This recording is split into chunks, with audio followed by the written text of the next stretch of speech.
অতিবৃষ্টি, উজানের পাহাড়ি ঢল এবং পাহাড় ও দেয়াল ধসে চট্টগ্রাম অঞ্চলের 4 জেলায় গত 5 দিনে নারী শিশুসহ 30 জনের মৃত্যু হয়েছে। চট্টগ্রাম পার্বত্য 3 জেলা ও সিলেটের হাওর অঞ্চলের বিস্তীর্ণ এলাকা প্লাবিত হওয়ায় পানিবন্দী হয়ে পড়েছেন কয়েক লাখ মানুষ।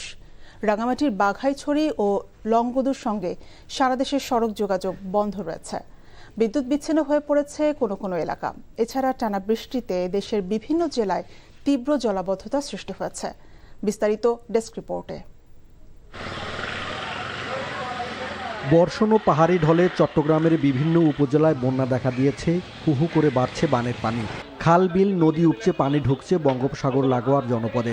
অব্যাহত বৃষ্টিতে চতুর্থ দিনেও বন্যা পরিস্থিতির কোনো উন্নতি হয়নি। একই অবস্থা চট্টগ্রামের সাতকানিয়া, বাঁশখালী, রাউজান উপজেলায়।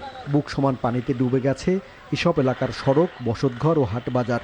বসতবাড়ি ফেলে উঁচু দালানে আশ্রয় নিয়েছে পানিবন্দী মানুষ। শুকনো খাবার ও সুপেয় পানির সংকট দেখা দিয়েছে অনেক এলাকায়। অনেক অবস্থা খারাপ, সব এখানে সেপ্ট হয়ে গেছে, সব কিছু ভাঙে চুরে শেষ। মানুষ বাড়িতে নাই, আপনার এখানে সবাই পানিবন্দী।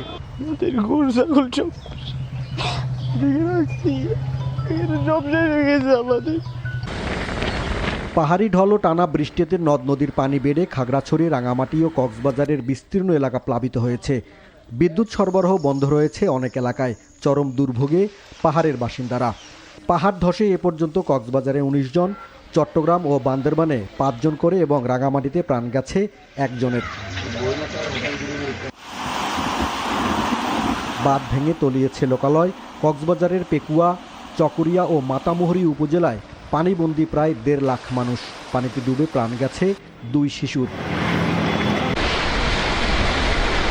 অতিবৃষ্টি ও উজানের ঢলে মৌলভীবাজারের রাজনগরে মনু নদীর বাঁধ ভেঙে প্লাবিত হয়েছে অন্তত 15টি গ্রাম। তলিয়ে গেছে বসতভিটা, রাস্তাঘাট, ফসলি জমি, মানবতর জীবন দুর্গতদের। ভাই, আমার পানিতে কোমর পানি। সারা রাত আমরা অনেক পূজা করেছিলাম। আমাদের গবাদি পশু পাখি গুলা সাইড করছি এবং বাড়ির যে আসবাবপত্র এগুলো আমাদের সাইডে রাখছি। আমরা ডাঙ্গার মারে উঠা আমরা ভিজতাছি, ফিন্দার খাবার ফিন্দা লইয়া ঘুরতাছি, আমরা নারে মরতাছি। আমরা কোনো রান্না বাড়া নাই, আমরা বাচ্চা কাচ্চা উপাস। সুনামগঞ্জে রেকর্ড বৃষ্টিপাত হয়েছে। পানি বেড়েছে নদ নদী, হাওরে। বন্যার শঙ্কায় হাওরবাসী। হবিগঞ্জ সদরে কালীগঞ্জ এলাকায় খোয়াই নদীর প্রতিরক্ষা বাঁধ ভেঙে প্লাবিত হয়েছে অন্তত 20টি গ্রাম। কয়েকদিনে টানা বর্ষণে এবং ভারতের মেঘালয় থেকে নেমে আসা পানির তোরে সৃষ্ট পাহাড়ি ঢলে শেরপুর নালিতাবাড়ি সড়কের প্রায় 40 মিটার অংশের সড়কের এক পাশ ভেঙে পড়েছে। ফলে চলাচল বিঘ্নিত হচ্ছে জেলা শহরের সাথে নালিতাবাড়ির এই সড়কের। পাহাড়ে বৃষ্টি হলেই এদিক দিয়ে আপনার পানি চলে আসে।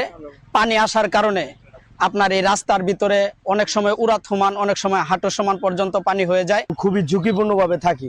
যদি পানি যেভাবে বাড়তাছে, রাস্তা অর্ধেক ভেঙে গেছে। এছাড়া নদ নদীর পানি বৃদ্ধি ও টানা বৃষ্টিতে নোয়াখালী, কুমিল্লা, চাঁদপুর, গাইবান্ধা সহ বিভিন্ন জেলা শহরে জলাবদ্ধতার পাশাপাশি পানি ঢুকে পড়েছে চরাঞ্চল এবং নিচু এলাকায়। নষ্ট হচ্ছে কষ্টের ফসল, ভাঙনেও বিলীন হচ্ছে বাড়িঘর ও মূল্যবান সম্পদ। NTV news desk.